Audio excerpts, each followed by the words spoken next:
right now. Joining me inside the studio, Mike and Pam Arceneaux. I think I got that right, right? Got it. Yes. The first time I texted or emailed you, Mike, I said, now it's not like the comedian. It's not Arceneaux, right? It's Right. Arceneaux, but it is Neaux. Yeah, it's a good Cajun name. Sort of like the LSU would say, go Tigers. Exactly. Exactly. All right. Mike and Pam Arceneaux, Pam in the middle. We put the pretty ones in the middle, all right?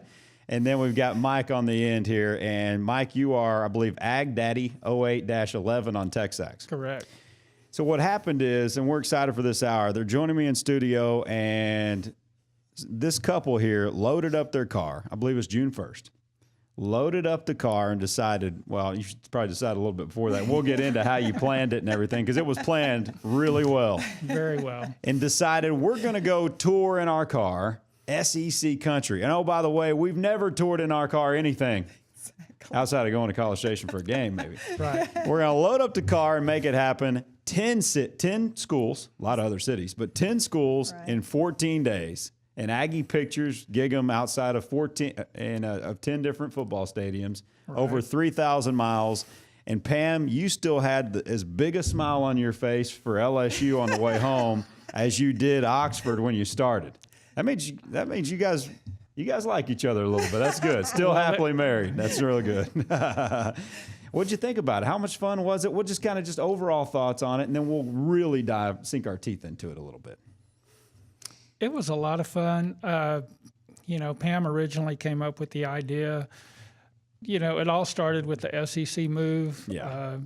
I'd never been to that part of the country. She'd been to Memphis a couple of times, so, she was a little bit familiar with, Tennessee anyway. Yep. But, when she told me about the idea, I thought, wow, that's cool. And, we kind of kicked it around a little bit, and we couldn't go immediately because her being a teacher, just getting the schedule squared away, and we started doing some research. And Pam's pretty neat. She likes to plan, and she's a good organizer and comes from her teacher background. So, she pretty much, scheduled most of it as far as our timetable. We did run into some things like, well, we got to hurry up. We got to be, several stops in one day. So a lot of it was pretty fast paced.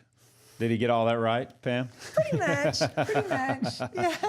I think it's pretty amazing. And after the fact, you made a post on Texags, and you probably had no idea that it would even get response. Sometimes it's a busy page, and you posted on our busiest page on Texags, the premium form. Right. It is only subscribers, but it's so interactive, so involved, so fast that sometimes you can make a post, and 30 minutes later, it's off the front page, and it may be into, as Mike Tyson would say, Bolivia, as the rest of us would say, oblivion. Right? Mm-hmm. But it didn't. It didn't. How surprised were you with the traction that your story received immediately upon posting it, Mike? Well, I was very surprised because I've been a lurker on Texags for most of my career here. I've only been on premium a couple of years. And I've just been, number one, I'm amazed at the football knowledge on the site by the members and the posters, and I'm like, I can't compete with those guys, So when we did the whole idea with the trip, and I said, I'm going to post this just to see how it goes, not thinking that it would, the post count would go as high, and not only the view count on the blogs, but, there's the old tradition at Texags, we're going to win a poll, or because I've seen that happen, so I really wasn't surprised, but I was in hindsight, I'm very surprised, especially to be sitting here now, with how it's taken a life of its own. One of the things I told our listeners a couple months ago, that during the off season when we've got time, and we certainly have time, is let's start telling more good bull stories. And there are so many good bull stories out there among Aggies, and Aggie rings that were found and unique in unbelievable ways. And we're going to tell some of those. We're going to continue telling those in July and maybe a little bit in August as well. But this certainly fits that bill. Pam, why don't you tell us a little bit about your background? Because interestingly enough, you guys became Aggies well after your school days. Oh, yeah. And you're an Aggie, in my opinion, and Porter Garner would agree with this, the CEO of the Association of Former Students. We talked about this with the Brazos County A&M Club. The last segment of the second hour is it's an inclusive group. If you have fallen in love with Texas A&M and everything it stands for, you're an Aggie. You guys are Aggies. I would certainly say that, despite the fact that you did not go to A&M. Am I right? Right. Tell us about that a little bit, Pam, your background. Well, my brother went to A&M, Okay. and he went back in the 60s. He's a few years older than me.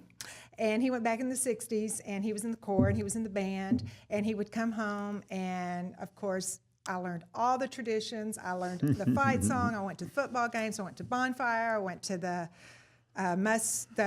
what is it when they throw their hats up in the air at the end, the Corps? The final. Yes, you know what I'm talking review. about? Review. Yes. Went to that. So, I mean, I lived and breathed everything Aggie, but it was an all-male school. Right. And not only was it an all-male school, back then, they frowned upon females going there. In fact, I think at that time, the only ones that could go there were Wives? professors, wives, and children. Mm-hmm. And my brother said they called them Maggies, Right. and that they were not real attractive. And I mean, so I had this feeling like I loved everything A&M. Right. But I had this feeling like, well, if they don't want me there, I'm not going to go there. Yes. And I realized later I probably could have gotten in on that, but I didn't. But I did the next best thing, and I went to Sam Houston right up the street. There you go. And as luck would have it, my potluck roommate, her boyfriend was an Aggie. Wow. And obviously everybody was in the Corps back then. And one of my favorite stories was we'd come up to College Station all the time, and we'd go to games. And so, I mean, I tell my friends and family I'm as close to being an Aggie as you can be without actually going to school here.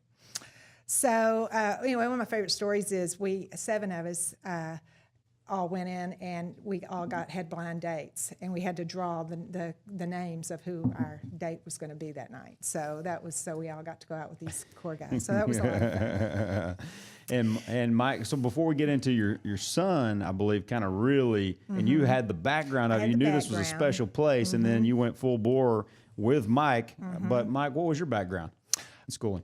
I went to San Jacinto Junior College. I didn't have the grades to get into A&M, and I just really wasn't familiar with the school in general.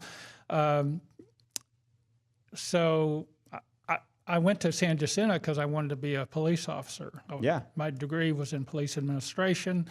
I wanted to be work for the FBI. But anyway, that all didn't work out because of my vision. But it was just, I don't know, kind of, God's plan, I guess. Yeah. That, I met Pam, and my son went to his first football game. He graduated in 2008, and he called me it was a Clemson game that we wound up going to, but his first game, and he just went on and on about the stadium and the students and just that whole atmosphere, because he was really taken aback by it. And we went up there the very next weekend. Like I said, it was the Clemson game, and he got us tickets in the student section, and that was my first real exposure. Of course, Pam had told me some of her stories, and That's a good way to get real exposure. Sit up there in the student section. Stand up Well, Stand, yeah, exactly. Yeah. Sit when the other band's playing. I don't even think they made the trip. it was so funny because, I knew about standing during the game and all Right. that, and I was like, okay, great. Well, halftime we can sit down. Nope. And I turned to Pam and I said, hey, can we sit down now? And she said, no, the band's coming out. And I'm like, really? But, I was hooked. I mean, actually, they had me hooked at Flyover. At the flyover. Yes. Because, and I tell this to people all the time, you're not going to experience A&M until you come to a game. I mean, the game day atmosphere here is incredible, and I'm sure the other Right. stadiums have their own style or whatever. But I don't know, the 12th man and and I can't wait to see it on the new stadium. It's going to be awesome. Absolutely. And so I guess it all started there, the Clemson game in 2004. That would have been 2004. And since Exactly. then, you guys are season ticket holders. You come to basically every game, don't you? Yeah, we do now. I don't remember our first year for season tickets. We just, they're expensive and. Well, we had a daughter that was still in high school, and she was a cheerleader. And so we were torn between Yeah. the two schools, obviously. But then she came to A&M as well, and then from that point on, it was every game. Yeah. And then the move to the SEC is just around here, everybody's been changed by it in a huge way. And I don't think fans really realize what they were getting into and how great it would be for Texas A&M, but for them as a fan. And so you alluded to it, Mike. Pam, I don't know, either you can talk about this, but A&M made that move, and the excitement built. At what point after the move was made did you realize that this would be a trip worth taking, despite the fact that you would not be going to any football games? That this would be a good time to do it, and it was a good time for your schedule, certainly, but that it would still be a trip worth taking because of the excitement of the SEC atmosphere. Do you want me to answer that? Sure. I was pretty ignorant about the SEC before we joined the SEC because I knew about the Big 12, obviously. And so then you start learning, okay, now so what is this? What's all the big hype about the SEC? And as I learned about the different universities and where they were and all that, and I saw that part of the country, and I'd never been to that part of the country before. So just one thing led to another. We had, since our kids graduated from college, we have been able to have a little bit extra money to take some trips, and so we've taken 2 nice big trips. And I said, let's stay in the United States this year. Let's do a road trip, and it just kind of all evolved. We talked about this, and we decided we wanted to start going to the SEC games, and we did go to Arkansas last year. Okay. So we've got that one checked off. So Right. we have the 10 plus Arkansas. So Very we just good. have Missouri and Florida left. You didn't So- want to triple the teeth ratio there, so you just kind of skipped over that state. That's good. We actually had it originally, but planning that trip was a little bit difficult with Yeah. the amount of miles and the time and so forth. But that's how it happened. Was that That's that great. answer your That's question? perfect. Yeah, let's get Okay. into it a little bit. Okay. How the planning process, and then we'll get into the journey. A lot of people have asked some really good questions too. We've got questions rolling in. You can text us on the Commerce National Bank inbox at 229-1939. If you got a question and you'd rather call, you can call 693-1150 as well on the Mac Resource Computers hotline. 693-1150 on the phones, 229-1939 inside the inbox. A journey I think we all want, a bucket list journey for sure. A trip around the SEC in 14 days, over 3,000 miles. I think it was 3,054 miles. Right. That's correct. To be, and you can go. What I'll do is on the @TexAgs Radio Twitter account, I'll tweet out this link. So people can follow your blog as they're following along. So I'll do that during the timeout. We're here with Mike and Pam Arceneaux talking about their SEC road trip experience. June 1st to the 14th, right? I think we moved it up a day. We realized that I think we left May 31st. Okay, May 31st. Well, I'm always off by one, so that's perfect. Okay. That- It was originally June 1st, so if you read that, it's probably something I wrote. Right, that was the blog. Yeah, that's right. Okay, so we're going to get into the journey. Basically, you made a lot more than 11 stops, and I'm counting 11 because of Waffle House. So give me that. Yep. Oh, yeah, We you got to gotta talk about include Waffle that. House. 11, Pam's great picture in front of that Waffle House was pretty classic. So we're going to say 11 trips. Okay. But 10 stops, there it is right there, Pam. There you go. 10 lovely. stops on campuses, taking pictures in front of the football stadium, but way more stops along the way. So, but prior to getting right into that journey, let's talk about the planning stage for a minute. Prior to, let's say, May 31st launch date, how long did it take you to really craft out the plan of attack? A long time. Yeah. A long time. And of course, I did it in little bits and pieces. I didn't sit down one night and do it. That's what I do. I just sit down one night and do it. 2 or 3 months at least. I probably sat down and I took Google Maps, and the first thing I did was plotted all the SEC cities. Yeah. And then I tried to make a little route from there. And I went to TripAdvisor and said fun things to do in Mississippi, and then it would give me cities, and I'd say fun things to do in that city, and made elaborate spreadsheets, and it was a pretty big deal. That is great. All right. So month prior to you started, or even longer? Longer. Yeah. Wow. Yeah. And so at what point prior to May 31st was it all crafted? Well, you were ready. You guys were ready to roll at that point. Oh, probably 2 or 3 weeks before. at So you had least. plenty of time. Yeah, actually, it was probably more than that because I remember the night we sat down and we did it in one night was booked all of our hotels. Yeah. We are Wow. not go with the flow or on the fly type of people. We want to know, especially Mike. We want to know where we're going to go, where we're going to eat, where we're going to stay, and so forth. Now we didn't get as detailed as where we were going to eat, but we did book every one of our hotels before we left. So that was probably about a month or Well, maybe longer before. Yeah, the interesting thing is that I found, of course, being a TexAgs member, there's always people commenting about restaurants because people would say, planning for the South Carolina game, for example, Right. In August, I mean, they're already talking about what restaurants to eat at. And I'd already heard about I forgot the barbecue place in Nashville. Ajax Palmetto. Nashville? But yeah, I mean, they talked about Palmetto. Oh, yeah, that's they the talked place about in Palmetto South Carolina. Pig Yeah, we in South Carolina and several restaurants. So I already had a list of like 10 or 11 that we wanted to try to check out. Wow. At what point in the planning stage were you reminded, Mike, that you have a pretty special wife? Well, I mean, I'm This is a lot of work now. I'm reminded of that our whole 27 years. I mean, for example, we took our 25th wedding anniversary. We took a trip to Alaska, a cruise, and Pam already told me about 3 years prior to that we better do something special. Mm-hmm. So we do start planning fairly early, but. She's a good scheduler, and we do talk about some stuff together.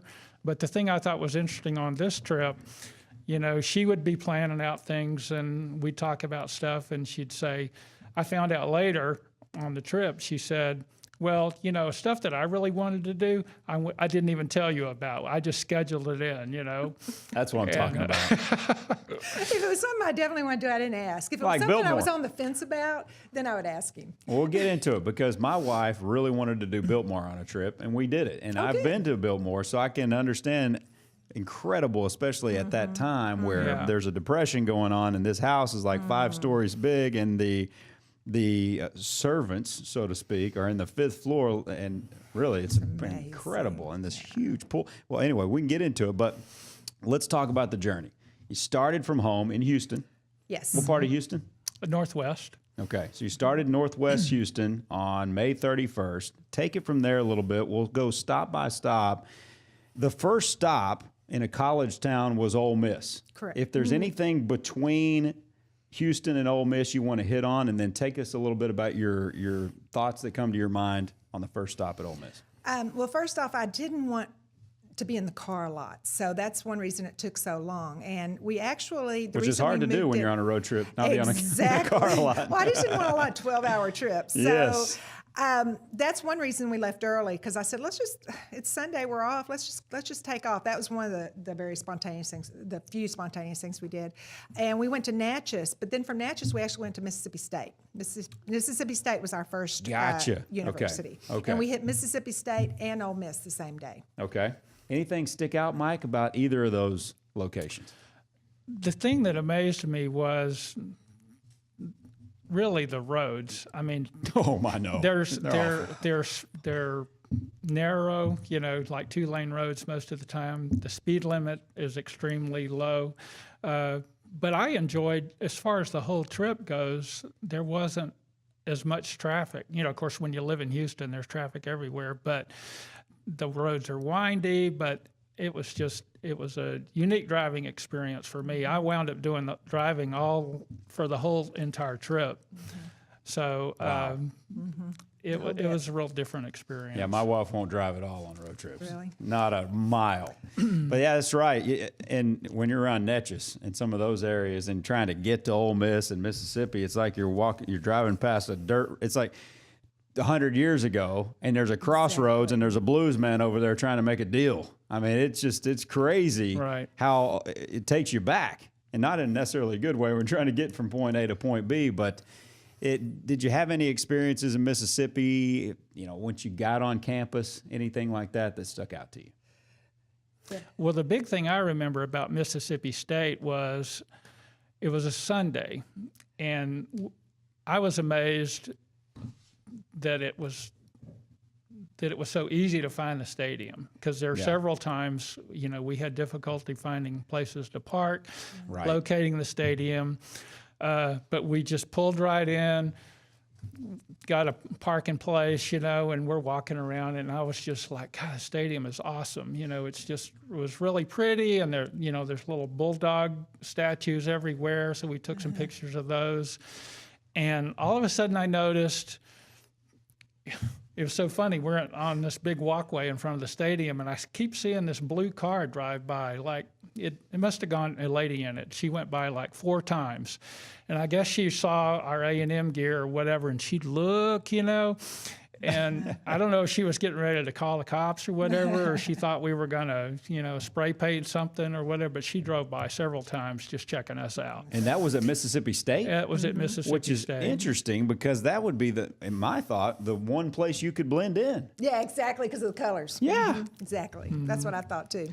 And interesting things along the way, too. You didn't just go campus to campus. You stopped and saw Elvis's birthplace. Is that right? Yes, in Tupelo. Anything interesting about Elvis's birthplace, or is it It's just about a house? his house is about as big, about half the size of this studio. A little bit bigger than this table. It's very, Wow. very, very small. Very All small. right. So stop number 3, you make it up to Nashville. Spent some time in Nashville, if I'm not mistaken. Was that 3rd? Yeah, I'm looking at it picture by picture here. Right. So if Three- I'm three wrong, you let nights. me know. Yeah, Nashville, we spent 3 nights. Because it's Music City, and we're both country Absolutely. music fans. So we just, Pam and her infinite wisdom just happened to schedule our stop, in the middle of country music festival. That's great. And it was awesome. Can we talk about Oxford for a minute? Absolutely. That was probably our favorite stop for a couple of reasons. One is because we had friends there and they showed us around. But the other is we lucked out. There was a baseball game going on. That really wasn't lucky because it was so crowded. But our friends, we met them at a sports bar. And it's like, okay, here we are in our Aggie gear, and we're going into a sports bar surrounded by Ole Miss people. But I guess it'll be okay. And as luck would have it, there was an Aggie baseball game on. And so everybody was watching it.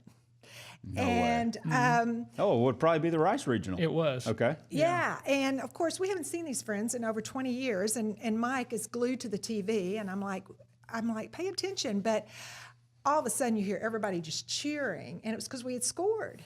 And it was all these Ole Miss. I just felt like That's it was so great. important to say. It just made me feel so good and warm because of the community of SEC. Yeah. And I think in my blog I wrote, I'm not sure if that would have happened in a Big 12 school. Absolutely not. They would have been booing. You might have been there when Cole Langford hit the Grand Slam. I'm just trying to think of when that was. You were watching it. I was watching talking. it, and like she said, she was trying to get me to talk to our friends and all, but That is That great. was neat, and they didn't know we were there. I mean, nobody was. They didn't have a clue we were there. That's a great that example. Was awesome. Yeah, that's a great example of the collegiality you get in this. In this I mean, you hear conference. about Wow. it, how the teams, they all yell SEC, and everything, but to really see it and to hear the fans, in the back part of the room do that for us, I just thought it was really cool. You did a lot of things in Nashville. Saw the Grand Ole Opry, Yes. the Bluebird Cafe, Yes. where all the people who want to eventually become members of the Grand Ole Opry, they have to start at the Bluebird Cafe, There if you I'm not go. mistaken. Yes. That's pretty. Those that's were both pretty cool. highlights. The Grand Ole Opry was awesome. And Vandy, you want to talk about packed in there? I'm not sure if there is a place to park on Vanderbilt's campus. I know we drove around that stadium like 2 or 3 times looking for a place and just try to get a good view. That was the other thing. We try to find the best view of the stadium because we wanted to get as much of the stadium in the picture as we could. We're talking road tripping. What better to talk about during the summer when we'd all like to just take 2 weeks off and go tour the SEC? Well, the couple joining me in studio did that, Mike and Pam Arceneaux, Ag Daddy 08-11 on TexAgs, and they brought gifts. I appreciate this so much. Pam, tell me what you got for me here. Well, it's a collage I made with the SEC in the middle and all of the universities that we have been privileged to visit so far. There's actually 11 here because we went to the Arkansas game last year. So we just thought we would bring a copy to Gabe. That is so cool. He was nice enough to let us come and visit with y'all today. I'll put it right here. Well, I got a gift. Mike, you put in for an Aggie Spirit tag.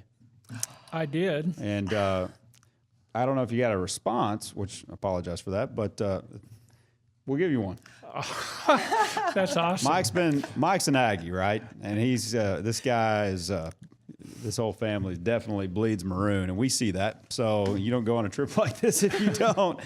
I think that's a good enough resume. So Mike was distraught about not getting an Aggie Spirit tag a year or two ago, and now you have one. Now just remind me so that so that's not an empty promise. But They're taping this, right? I'm going to play it back. Exactly. So we'll make that happen. So I appreciate that.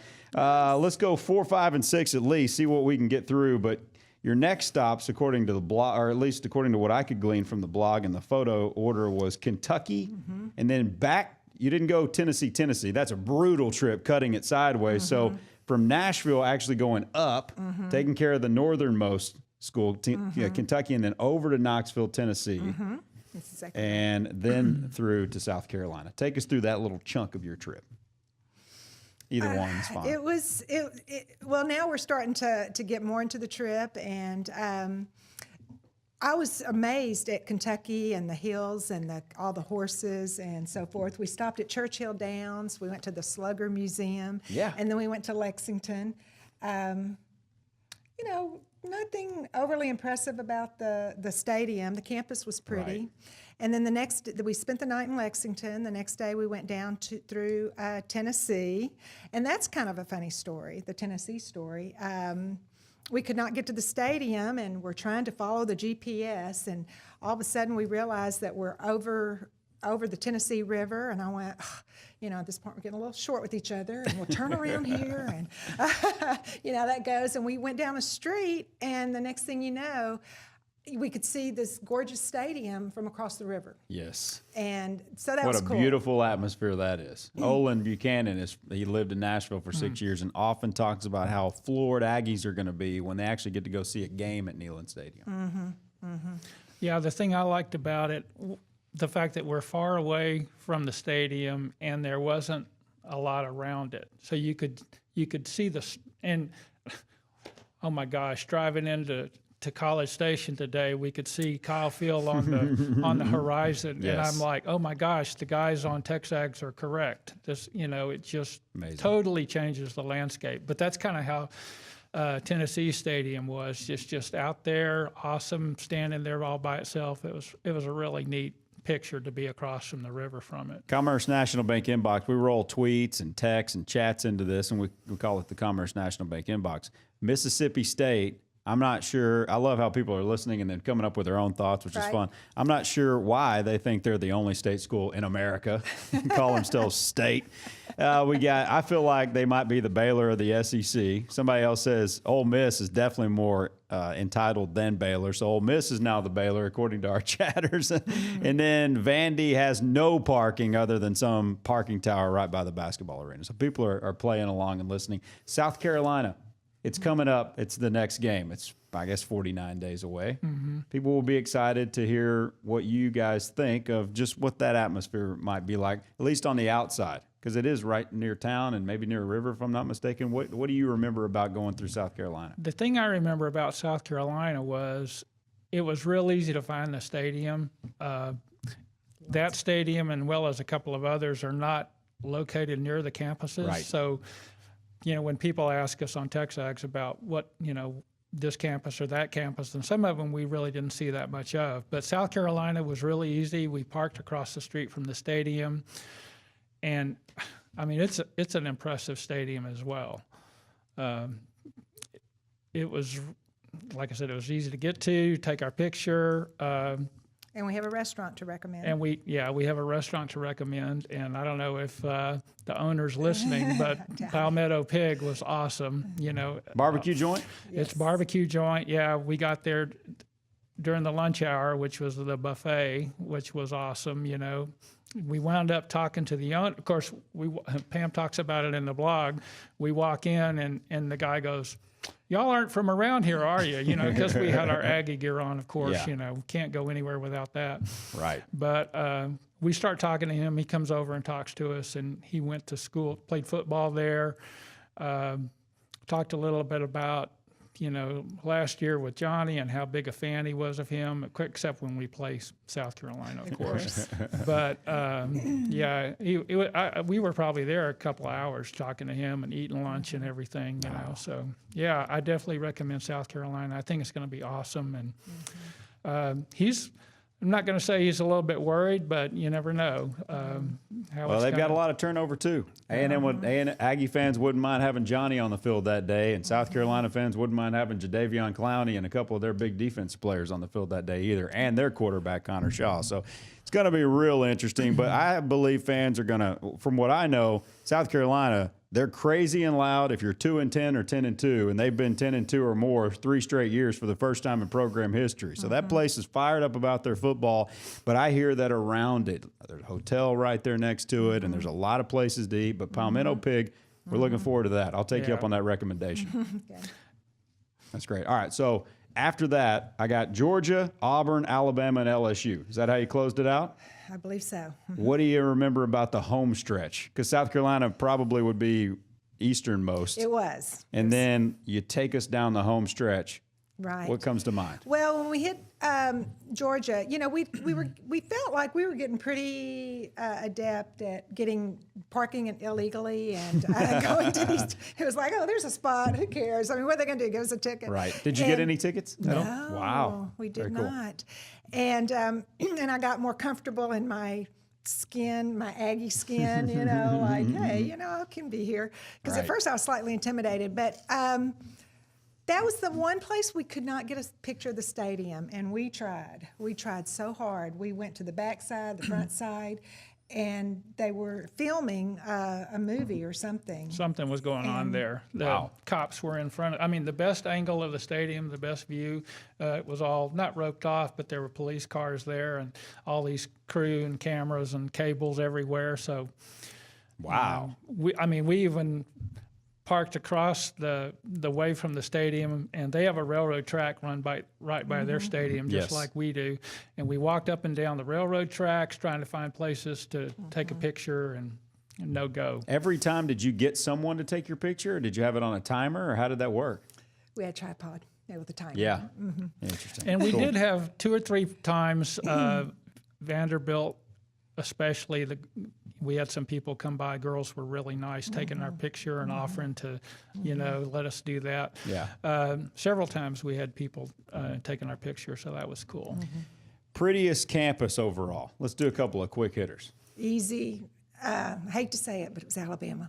Yeah. Excuse me. Hands down, Alabama. Gorgeous. We were passing the sorority homes, and I was like, oh my goodness, those look like plantation homes, antebellum homes. I feel like I'm back in Natchez. Yeah, it was definitely gorgeous, the buildings. You gonna argue with that, Mike? No, not at all. Alabama, hands down. And the stadium, I mean, it's in a, to me, it looked like a small area, you know, surrounded by other buildings from the campus and everything. But the thing that impressed me was the upper deck. You know, the road that we went down or runs by the stadium. I mean, the upper part of the stadium was over the street, and I couldn't believe how enormous that thing looked. It looked you the know. biggest. I think Kyle Field's definitely going to go run for its money, though. Oh yeah. Only one Waffle House experience. Is that right? Well, we saw a lot. Yeah. Oh, you saw all of them. we saw a lot, but you know, I'm familiar with the Waffle House thread on TexAgs, Yeah. you know, so I knew I could not go on this trip without having a Waffle House picture. Somebody said next time you go through Athens, you got to make sure to stop by this Commerce National Bank inbox. Go through Madison, Georgia to get there. It's the best old town you'll ever see, and according to our texter, was the only city in Georgia that was not burned during the Civil War. Wow. So you have a Well, lot of that old architecture I there. wish I'd have known that. Yeah, you said off the air, where was he when I was planning this trip? Exactly. That's great. All right, a couple other quick hitting stuff. We've got some text messages rolling in from our subscribers. I'm going to read some of those here. Let's see. We got best food. We got prettiest campus. If you could visit only 3 over again, which one would they be? Which 3? Oh dear. I read that question. Yeah. I cannot answer that question. I would like to go back to all of them. Well, and really, I want to go back to all the games. Yeah, and I think we want to try to emphasize that because some people had a couple of questions about, you know, we're going to miss the game day atmosphere. I mean, we do want to experience that, and, you know, that's one reason we went to Arkansas last year, but we definitely don't want to, you know, just dismiss the atmosphere at these right. games, you know, and being a part of that. It's Oh, just going to absolutely. take many years, and not sure if we'll be around that many years. Another pretty good. Well, yeah, you got a long way to go. Another pretty good, good bull note that you gave us off the air was that, Gabe, all of these places are cool, all these stadiums are cool, but at the end of the day, when we look up and see that Kyle Field and the beauty of it upon its full completion in 2015 will be second to none on the campuses that you visited. Hands down. Hands down. I always knew Kyle Field was special, Right. or I always thought it was. You've but known I that your didn't- whole life. Exactly, but now I know without a doubt it's the best stadium, at least in the SEC. So this trip sort of confirmed that. Exactly. Oh, definitely. Hands Yeah. down. That's really cool. Okay, what's the friendliest campus encounter you had? Was there something? You mentioned people gawking at you a little bit. Why are they wearing A&M? But did you have one that really stood out over the others, other than the Ole Miss where you were sort of off campus at the bar? That was a very unique, must-tell experience. Was there one on campus where you were taking pictures in your Aggie gear? Because I'm sure people were looking. Vanderbilt. The girls that we ran to in Vanderbilt, they acted like we were their best friends, and let us help you, and they wanted to help us. But I cannot remember any other situation that people were that friendly. We got lots of skulks. Can you? No, I would have to agree with Vanderbilt. I mean, we had some people at Alabama offer to take our picture, but there was a group of like 5 or 6 of them, and a couple of the guys were like, giving me the scowl, and like, Right. because I specifically, and another thing that my fashion expert here had to say was we needed to not wear the same shirt for every picture, so we had to have our huge wardrobe. But I specifically had my come and take it shirt Yes. for Alabama, and I don't think he liked that. But. Very cool. Very cool. All right. Let's see. 693-1150. You got a couple final questions here, but it is interesting to point out. We need to point out. So 10 stadiums, 14 days. So there are a couple missing. Obviously, you've been to A&M many times. You mentioned you went to Arkansas last year. So that leaves Missouri and Florida. Correct. What's the plan there? Well, I've already looked it up. I believe we go to Florida in 2017. Yes. We may make it before then because it's not far from Disney World. We have grandchildren, and hey, now that we've got this first big road trip out of our belt, we'll probably continue with doing more. And then we also may take our kids to Branson in the real near future. Oh, yeah. And then I've already looked that up, and it's not very far to. I told you she plans ahead. Yeah. I do Yes. plan ahead. You I won't be do. that impressed with this. So hopefully sooner than later. Excitement, I guess, as we close out, excitement for 2014 and beyond as Aggie fans and as those who really have delved into Texas A&M upon your son coming here and being so fired up about what's going on with this program, so much so that you decided to embark on an off-season trip like this. How excited are you about not just 2014, but what Kevin's doing here and the hope with the college football playoff and in that era that the Aggies will be in that thing? And really what he's building moving forward. Not just, they're winning, but winning at the highest level. Right. You can answer that. I know you're into that. Well, I mean, the whole recruiting thing and the Miles Garrett and the kids, Kyle Allen and Murray, it's just incredible. The guys we've got coming now, we've actually got people on the depth chart. It's just, it's really exciting to see. And I look forward to hopefully going to a bunch more games here and for several more years, and winning. I know we didn't get to bring the natty with Johnny, but hey, That's right.